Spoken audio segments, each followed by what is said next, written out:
ఉండాలి అన్న కోరిక ఆమె చెప్పింది. నేను ఖతార్లో ఉంటున్నాను, అది ఎలా సాధ్యమో అని నేను అప్పుడు అనుకున్నాను. కానీ దేవుడు మరి ఆశ్చర్యమైన రీతిలో ఆ కార్యం మా పట్ల మరి జరిగించాడు. ఎందుకంటే ఇది ఎలా సాధ్యం ప్రభా?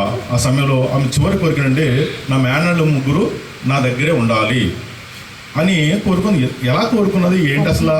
ఆ మాట ఎట్లా సాధ్యమవుతుంది అని కూడా ఒకసారి నేను అనుకున్నాను. కానీ ప్రభా ఏమైనా దేవా నీ చిత్తము అని అనుకున్నావు. తెలియని రీతిగా నా కుమారుడు మరి వివాహ కొరకు నేను మరి అక్కడి నుంచి వచ్చినప్పుడు కూడా మరి ఆ సమయంలో మా రాజాని కూడా చాలా లేట్గా వచ్చాడు. నేను కూడా తిట్టాను నేను, ఎందుకంటే నాకంటే చిన్నోడు అయినప్పటికీ ఎలా ఇంత లేట్గా వచ్చావు ఏంటంటే అమ్మ కాదుకూడదండి, అమ్మను వదిలేక మేము ఇక్కడ తీసుకొచ్చాం, అందరినీ నా వాళ్ళందరినీ కూడా నేను చూసుకోవాలి అని కూడా ఆ కోరికతోటి అంత శ్రమ పడినప్పటికీ కూడా మరి తీసుకొచ్చారు. అప్పటికే కార్యక్రమం అయిపోయింది.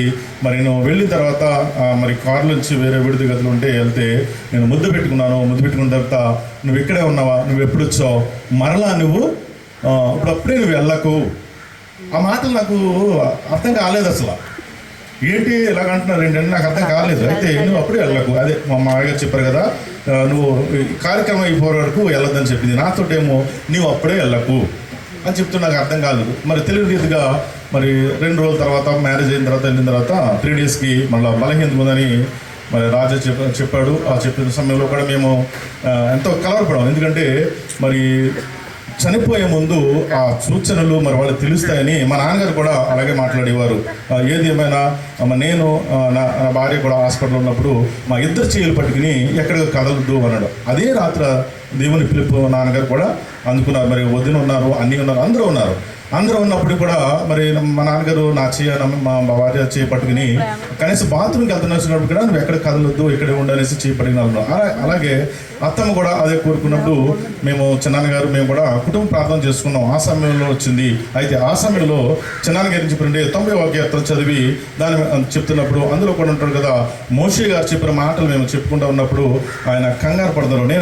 నేను కొన్ని మాటలు చెప్పినప్పుడు పెద్దవారి మాట చెప్పినప్పుడు మరి మోషే అన్నారు, దేవుడు అన్నారా ఇది అధిక మరి బలమైన ఆయన 80 సంవత్సరాలు అయినను ఆయాసమే దుఃఖమే అని చెప్పినప్పుడు ఆ మాట దేవుడు అనలేదు, కానీ మోషే చేత చెప్పించారు కదా.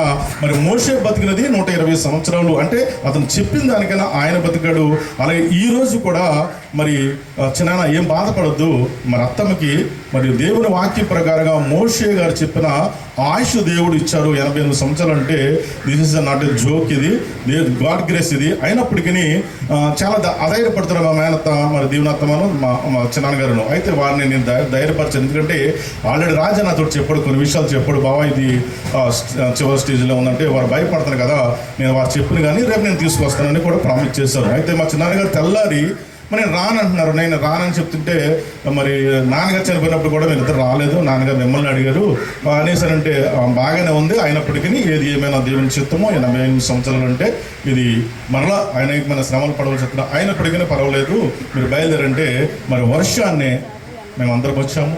దేవుడు కళ్ళారా చిన్నాన్నగారు మేమందరూ కూడా చూసుకున్నాం. ఆమె ఆ సమయంలో ఎంతో మరి చెప్పారు కదా, ఆ దేవుడితో ఆ ఆత్మ దేవుడితో పోరాడుచు ఉన్నది అని చిన్నాన్నగారు చెప్పారు. ఆ రీతిగానే మరి ఉన్నది. అయితే ఆ సమయంలో మరి మేము ఆ మాటలు విన్నదని మేము అనుకుంటున్నాం. ఎందుకంటే మేము అందరూ వచ్చాము, ఆ మాటలు మా అన్నయ్య నేను కూడా వచ్చాము. అయితే ఆ సమయాన్ని నిజంగా దేవుడు అద్భుతమైన కార్యం ఏంటంటే ఆమె మరణ దినాన్న మేము కూడా ఆ త్రోవలో ఉంచాడు దేవునికి బట్టి. ఎందుకంటే ఆమె నిజంగా నేను నీతిమంతురాలే అనుకుంటాను. ఎందుకంటే మా నాన్నగారు కూడా ఆయన చనిపోయే ముందు మా కుటుంబం కోసం అందరికీ చెప్పారంటే మా మేనత్త గురించి చాలా విషయాలు చెప్పారు. ఎందుకంటే ఇది మేము మగవాళ్ళు అయినప్పటికీ షీ ఈజ్ ఏ గ్రేట్ మా కుటుంబంలోనూ అని కూడా సాక్షి చెప్పారు. మా నాన్నగారు ఇప్పుడు కూడా మంచి మాటలు మాకు చెప్పేవాడు. నేను చాలా మా నాన్నగారితో నేను చాలా ఎఫెక్షన్ ఉంది. ఎందుకంటే సంఘం కొరకు కూడా ఎక్కువగా మాటలు చెప్పేవారు. అయినప్పటికీ నేను ఇద్దరు కూడా వాగ్వేదం చేసుకున్నప్పటికీ చాలా విషయాలు చెప్పాడు. మా మేనత్త గురించి మా చిన్నాన్నగారి గురించి అందరి గురించి కూడా మంచి సాక్ష్యము పలికాడు. మా కుటుంబంలో మేము ఎప్పుడు కూడా మరి మాటలను ఎప్పుడు కూడా మేము కొట్లాడు మేము ఏం చేయలేము కనుక మీరు కూడా అలాగే ఉండాలి. మరి చిన్నాన్నగారి దగ్గరికి వెళ్ళినా మంచిగానే మాట్లాడి రావాలి, కానీ మరి మాకున్న స్నేహాన్ని మీ వల్ల మేము విడిపోకూడదు అన్న భావంతో మా నాన్నగారు మాట్లాడాడు. మరి మేనత్ గురించి అయితే మేము ఎప్పుడు వచ్చి రాలేదు, కానీ ఇది 4th టైం నేను మా మేనర్ దగ్గరికి ఇక్కడ వస్తాం. కానీ సెలవుల్లో ఇంటి దగ్గర కలిసేవారు కానీ ఇక్కడికి గుర్తు, ఎందుకంటే దూరంగా